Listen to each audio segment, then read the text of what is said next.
Okay, so this is the lecture called the solution of the chapter 7 racial proposal. उसकी जो exercise है उसके question मैं यहाँ पे सॉल्व करके आपको दिखाऊंगा कि हम कैसे सॉल्व कर सकते हैं, राइट। उसकी पर्टिकुलर पैटर्न है इस टाइप के क्वेश्चंस को सॉल्व करने की। तो चलिए वन बाय वन स्टार्ट हुए तो ऐसे क्वेश्चंस को सॉल्व करना, right. Okay, question number 14। Question number 14 में हमें क्या करना होगा, यहाँ पे हमें दिख रहा है कि x square plus 4y² plus 4xy equal, okay, this is the equation and we have to find the ratio of x upon y. So given condition is x square plus 4y square equal to 4xy and we have to find x upon y. ये ratio find करना है तो always ये ratio को हम a assume कर लेंगे। दो तरीके सारे टर्म्स को वाई स्क्वायर से डिवाइड करो, तो वाई स्क्वायर से डिवाइड क्यों किया, क्योंकि सभी टर्म्स में पावर 2 है, या फिर हम ऐसा बोल सकते हैं कि यहाँ पे भी पावर 2 है, दो वेरिएबल्स है, यहाँ पे भी दो वेरिएबल्स है एंड यहाँ पर भी दो वेरिएबल्स है। तो उसकी वजह से अगर हम वाई स्क्वायर से डिवाइड करेंगे, divide each term by y square, तो क्या हो जाएगा, फर्स्ट टर्म ऐसा हो जाएगा x square upon y square, second term 4y square upon y square and equal to के सामने जो टर्म है 4xy अपॉन वाई स्क्वायर। सो यहाँ पे x upon y whole square we can say, यहाँ पे वाई स्क्वायर कट तो सिर्फ 4, और यहाँ पे 4 आएगा, एक y कट हो जाएगा यहाँ से, राइट, और एक x ऊपर है, एक y नीचे बचेगा एंड x अपॉन वाई को लेट्स अज्यूम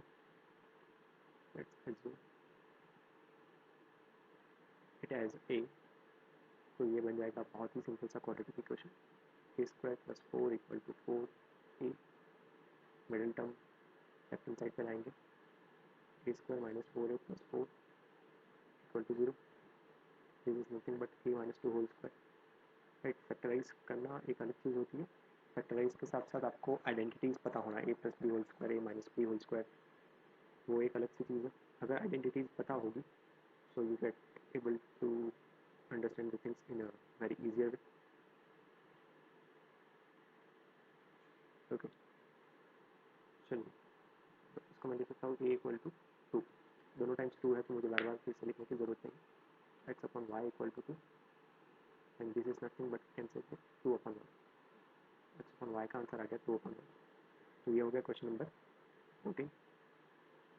उसी तरीके से अगर क्वेश्चन नंबर 15 को सॉल्व करने की हम ट्राई करेंगे, तो अगेन आपको दिख रहा है उसी तरीके से सबको बाई स्क्वायर से डिवाइड करना होता है, सेम फंडा है। तो टाइम वेस्ट किए बिना फटाफट से जाएंगे, न्यू कॉन्सेप्ट होगा तो मैं समझाने के लिए थोड़ा सा टाइम लूँगा, राइट, अदरवाइज इतना टाइम नहीं लूँगा। शायद अगर मेरा वीडियो वहाँ पे आ रहा होगा तो क्वेश्चन लिख दिया हुआ है अब मैंने, तो मैं इसको यहाँ पे स्क्रॉल कर देता हूँ तो मेरा वीडियो आ जाएगा और फिर क्वेश्चन नहीं देखेगा, वो वाला प्रॉब्लम दूर हो जाएगा। तो एक्स अपॉन वाई हमें फाइंड करना है, उसको अगेन हमने ए ले लिया, तो divide each term by y square, right. पता नहीं आज नींद में थोड़ा सा मज़ा नहीं आ रहा है, चलिए फाइन। तो हर एक टर्म को अगर हम वाई स्क्वायर से डिवाइड करेंगे तो यहाँ पे वाई स्क्वायर आ गया 23xy upon y square plus 9y square upon y square. आप जीरो को भी डिवाइड कर सकते हो, that doesn't make any difference, but condition is that कि वाई स्क्वायर जीरो नहीं होना चाहिए। तो ये बन गया 10x upon y whole square. यहाँ से एक y कट हो जाएगा, सेम पहले वाले जैसा ही है, सिर्फ 4xy वाला टर्म राइट हैंड साइड पे था, 23xy लेफ्ट हैंड साइड पे ही दे दिया हुआ है, प्लस 9 इक्वल टू 0। तो 10a square minus 23a plus 9 equal to 0। Quadratic equation बन गया a इंटू सी, या फिर first term into last term का मल्टीप्लीकेशन क्या हो रहा है, तो first term into last term का मल्टीप्लीकेशन हो रहा है 10 इंटू 9 90। तो आपको 90 के फैक्टर्स निकालने होंगे जिनका एडिशन 23 हो जाएगा। तो 90 के फैक्टर्स सोचना आप यहाँ से स्टार्ट कर सकते हो, 90 वन ज़ा 45 टू ज़ा, एक्चुअली करना नहीं होता है, मुझे तो आंसर पता ही है, राइट, बट वो मेरी इतनी प्रैक्टिस है उसकी वजह से 33 ज़ा। आपको करना क्या होता है, ये नंबर्स का एडिशन 23 हो रहा है तो अभी तक तो नहीं होगा मुझे पता है, क्योंकि ये तो 30 बहुत बड़ा नंबर है, तो मैं सीधा सोचना स्टार्ट करता 4 से होता है डिवाइड, नहीं होता है। तो 5 से होता है डिवाइड, यस डेफिनेटली होता है। तो 5 से जब डिवाइड हो रहा है तब कौन सा नंबर आ रहा है यहाँ पे 18 फाइव, एंड 18 फाइव 90 तो होता ही है, बट इन दोनों का एडिशन भी 23 होता है। So we can write 10a² minus 18a minus 5a plus 9 equal to 0। इन दोनों में से क्या कॉमन निकल सकता है? 10 और 18 है, उन दोनों में से 2 कॉमन निकल सकता है, 2 के अलावा कुछ कॉमन नहीं निकलेगा, एक a कॉमन निकल जाएगा साथ साथ में। तो यहाँ पे बचेगा क्या 5a और यहाँ पे ओनली 9। उसी तरीके से पीछे वाले टर्म्स में से अगर माइनस कॉमन निकलेगा तो फिर वो हो जाएगा ब्रैकेट के अंदर -1 अगर लिखना हो तो 5a minus 9 equal to 0। And यहाँ से एक आंसर मेरा बन गया 2a माइनस 1 इक्वल टू 0। अगर कंपेयर करना हो तो चलो एक और स्टेप लिख देते हैं यहाँ पे 2a minus 1 5a minus 9 equal to 0। So a equal to 1/2, एक स्टेप डायरेक्ट लिखा हुआ है right, and a equal to 9/5। तो हाँ बन सकता है कि कोई कोई बार 2 आंसर्स भी आ जाए राइट, क्योंकि क्वाड्रेटिक इक्वेशन बना है तो वहाँ से हम हिंट लगा सकते हैं कि 2 आंसर बन सकते हैं कोई कोई समय। तो अगर 2 आंसर बन सकता है तो कुछ नहीं, दोनों आंसर्स को आपको लिखना होगा। तो a is nothing but x upon y आया 1/2 फर्स्ट आंसर। एंड या फिर और इन द सेंस और का मीनिंग क्या होता है और एंड का मीनिंग क्या होता है? ओ आर, इंग्लिश वाला और का मीनिंग होता है कि इन दोनों में से कोई एक के लिए भी वो वैलिड होगा ही होगा। And second one is x upon y equal to 9/5। तो अगर एक बार 9/5 पुट करोगे still you get the answer. And कहीं ना कहीं पे आप सोच सकते हो कि एक क्वाड्रेटिक इक्वेशन जैसा ही है राइट, स्प्लिटिंग मिडिल टर्म से सॉल्व करते हो वैसा, वेरिएबल थोड़ा सा अलग फॉर्म में आपको दिया हुआ है तो उसको अलग तरीके से हमें डील करना होगा। तो वो दोनों थे क्वेश्चन नंबर 14 एंड 15। अब जाके यहाँ पे मैं ट्राई करूँगा सॉल्व करने की question number 16। And let's start solving question number 16। A ratio is equal to 3/4 and its consequent is 1/4। तो बहुत ही ज़्यादा इजी सम दे दिया हुआ है राइट। तो इसमें क्या होता है कि a ratio is equal to 3/4 and उसका कंसिक्वेंट मतलब कि उसके दो टर्म होते हैं रेशियो में, एक फर्स्ट टर्म एंड एक second term.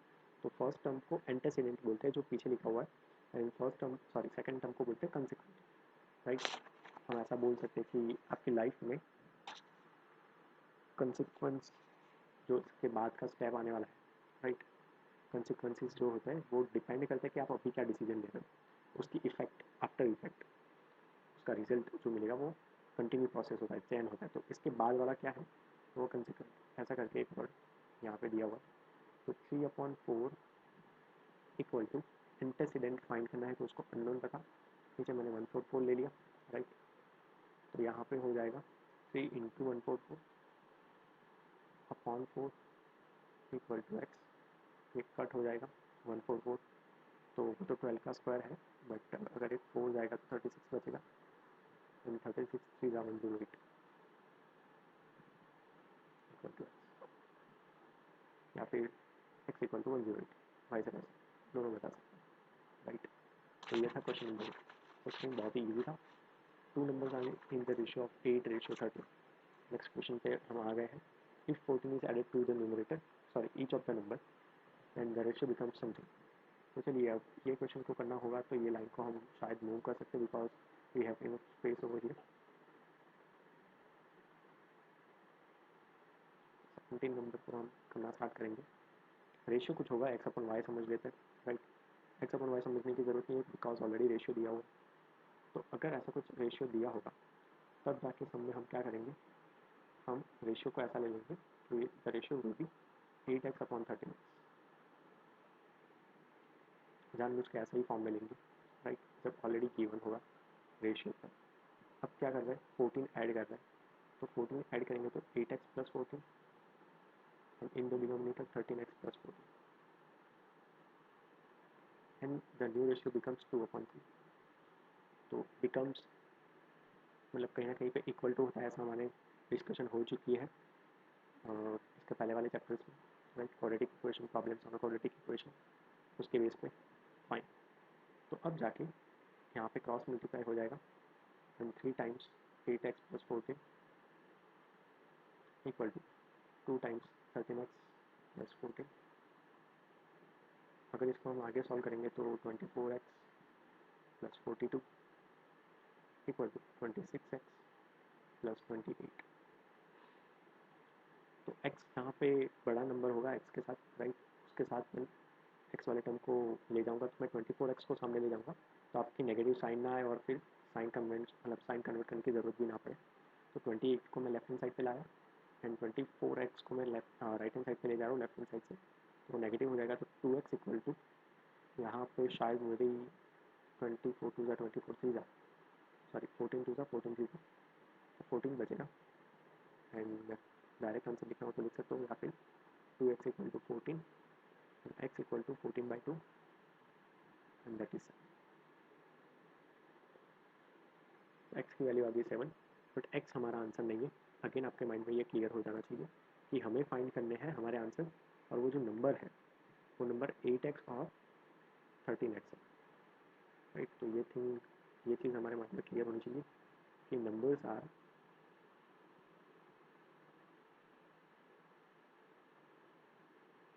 8x, 8 into 7 that is 56, and 13x, 13 into 7 that is 91। तो नंबर्स है 56 और 91, ना कि 7। तो 7 तक करके हमको छोड़ नहीं देना, आपको उसको थ्रू आउट आगे भी कंटिन्यू करना होगा। चलिए उसी तरीके से और एक क्वेश्चन है यहाँ पे, तो मैं उसके पहले तो साइज थोड़ी सा स्मॉल कर दूँ। Okay, this is enough size, fine. ये दोनों क्वेश्चंस देख लेते हैं कि कैसे सॉल्व हो पाते हैं। क्वेश्चन नंबर 18, क्वेश्चन नंबर 18 में क्या गिवन है, 2 numbers are in the ratio of this, तो सिंपली 5x अपन 7x ले लीजिए।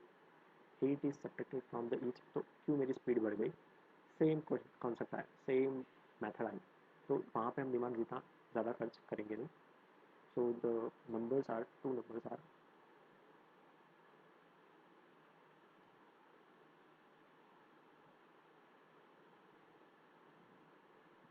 5x and 7x। अब जाके if 8 is subtracted from each, तो 8 सब्ट्रैक्ट हो रहा है तो नंबर हो जाएगा 5x माइनस 8, डिनोमिनेटर में 7x minus 8 is equal to, ratio becomes 3/5। तो नया जो रेशियो है वो 3/5 बन जाएगा। अगेन क्रॉस मल्टीप्लिकेशन, ज़्यादा टाइम ना वेस्ट करते हुए 5 लेफ्ट हैंड साइड पे ऊपर आएगा, and 7x minus 8 right hand side पे ऊपर जाएगा। तो अगर उसको हम सिंप्लीफाई करेंगे तो 25x माइनस 40, उसी तरीके से 21x माइनस 24। 25x इस साइड पे बड़ा है तो 25x की साइड पे मैं 21x को ले आऊँगा, एंड माइनस 40 सामने जाएगा तो प्लस 40 हो गया, माइनस 24 वैसे का वैसा रहा। तो 4x equal to 16, x equal to 16/4, and we can say that x equal to 4। Again I am repeating the same thing कि हमारा आंसर जो है वो x नहीं है, हमारा आंसर जो है वो 7x और 5x है, राइट। आपका final answer, the numbers are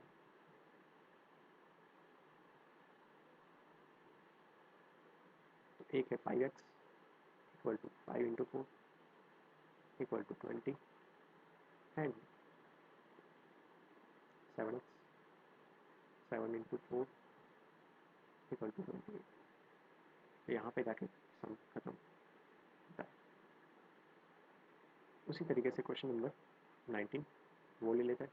यहाँ पे शायद यहाँ पे इमेज आएगी तो क्वेश्चन का डेटा लिख के हम स्लाइड कर देंगे। What least number must be added to each of the term, तो ये रेशियो ये बन जाए। तो रेशियो पहले से 5x 5/7 है, एंड ऐसा तो क्या हम ऐड करेंगे तो फिर वो रेशियो 8/9 बन जाएगा।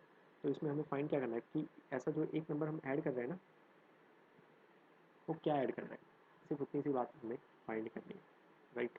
तो ऐसा समझो कि पहले रेशियो था 5/7 और उसमें दोनों में हमने कुछ कुछ ऐड किया, तो रेशियो बन गया 8/9।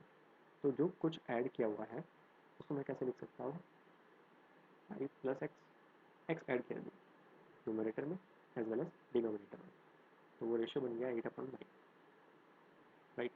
क्रॉस मल्टीप्लाई से 9 into 5 + x equal to 8 into 7 + x, 45 + 9x equal to 56 + 8x। 9x इस साइड पे बड़ा है तो 9x की साइड पे हमने 8x भेज दिया एंड 56 की साइड पे 45, तो x या फिर 1x बोल सकते हैं। 9x में से 8x चले गए तो एक x बचा एंड 56 - 45 तो 11 and the value of x is 11। जबकि हम अगर 11 ऐड करें दोनों साइड पे,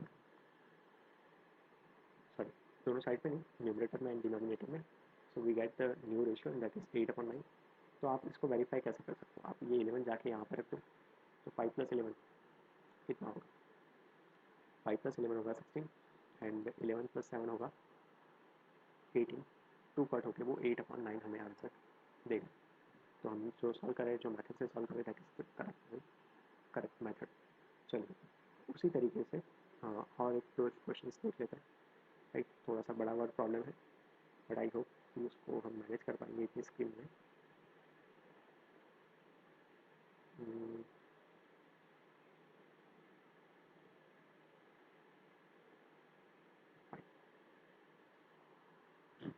sorry, out of monthly income 45,000, Rahul spent this much amount and the rest he saves. Find the ratio of his income to expenditure। बहुत ही ज़्यादा easy question है, सम की लेंथ मतलब कि क्वेश्चन की लेंथ बड़ी थी, अदरवाइज क्वेश्चन बहुत ही इजी है, राइट। तो फर्स्ट आंसर मैं यहीं पे लिख लेता हूँ, इनकम है 45,000 अपॉन एक्सपेंडिचर है जितना स्पेंड करता है वो 31,500, तो 0 0 2 कट हो जाएंगे, 450/315। पता नहीं 315 को देख के मुझे ऐसा फील हो गया कि वो 9 का मल्टीपल है, लेट्स सी, क्योंकि ये तो है ही 9 का मल्टीपल, राइट। तो 350 35/9 है शायद, 35/9 एंड यहाँ पे है 9 5 45 और एक 0, 9 9 कट, यहाँ पे 7 कट, मतलब 5 कट 7 बचेगा, यहाँ पे 10 बचेगा, we left with 10/7। Income to savings. अब एक बात आपको बहुत ही समझनी होगी यहाँ पे, राइट। इनकम टू सेविंग्स में आंख बंद करके सीधा लिख सकता हूँ 10/3। अब आप बोलोगे सर डायरेक्ट आंसर कहाँ से लाया, तो मेरा कुछ मैजिक करने का या फिर मैजिक दिखाने का मीनिंग नहीं है, इतना आप समझ लो कि उसका जो मिनिमम रेशियो है, रेशियो का मीनिंग क्या होता है कि अगर उसकी इनकम 10 रुपीज़ होती तो वो 7 रुपीज़ खर्च करता था, तो वो बचा था कितना, 3 रुपीज़, बराबर। तो कट होते होते यही आंसर आएगा, let me show you, 45,000 upon saving क्या होगा। तो सेविंग हम कैसे फाइंड कर सकते हैं, ओके वहाँ पे तो मैं नहीं लिख सकता, तो मेरा वीडियो वहाँ पे आएगा। तो saving equal to 45,000 income minus expenditure या फिर स्पेंड जितना कर रहा है 31500, तो इतना समझ लीजिए 31,000 जाता था, 14 बचता, 14 में से और 5 जाएगा तो 13,500 बचेगा। अब रेशियो क्या बन जाएगा, 45,000 अपॉन 13,500, 0 0 कैंसिल हो गए, 450/135, 135 को देख के तुरंत मेरे माइंड में और एक ख्याल आया, राइट। ख्याल ये आया कि वो भी 9 का मल्टीपल है, तो 15 9 का, और ये 59 का होता है, तो 9 9 कट, यहाँ से 10 और यहाँ से 3, ऑलरेडी मैंने आपको बता दिया था कि 10/3 ही आएगा, ये मैंने वेरिफिकेशन के लिए आपको दिखाया। तो अब जाके तो आपको समझ में आ जानी चाहिए कि थर्ड रेशियो जो मुझे फाइंड करना है, तो एक है 10/7, एक है 10/3। तो सेविंग्स टू एक्सपेंडिचर, तो सेविंग क्या है, 3 रुपीज़ वो बचत करता है, और एक्सपेंडिचर कितनी है उसकी, सर खर्च कितना करता है। I can write this answer ऐसे डायरेक्ट, राइट। तो आप बोलोगे सर हम ऐसा एग्ज़ाम में लिख सकते हैं, तो एग्ज़ाम में आपको क्या करना पड़ेगा, आपको ऐसा बोल देना पड़ेगा, इसको मैं आई ले लेता हूँ, या फिर इनकम को ए, इसको बी, इनकम को ए, इसको सी, एंड ये दोनों है सी और बी। तो यहाँ पे गिवन है ए रेशियो बी, ऐसे सम में देखे होगे। ये फाइंड करने के बाद मैं ऐसा बता सकता हूँ this is a ratio C and we have to find C ratio B, C upon B. तो सी अपॉन बी कैसे फाइंड हो सकता है, सी अपॉन बी फाइंड करने के लिए पहले तो उसका रेसिप्रोकल मतलब रिवर्स लेना पड़ेगा, सी बाय और दूसरा ए बाई बी। तो ए कैंसिल हो जाएगा यहाँ से लॉजिकली, बट सी बाई ए की वैल्यू है क्या हमारे पास, सी बाई ए की वैल्यू है 3/10, उल्टा करना पड़ेगा बिकॉज हमने रेसिप्रोकल लिया हुआ है, और ए बाई बी की वैल्यू है 10/7, तो 10 कट और यहाँ से 3/7 आंसर आएगा।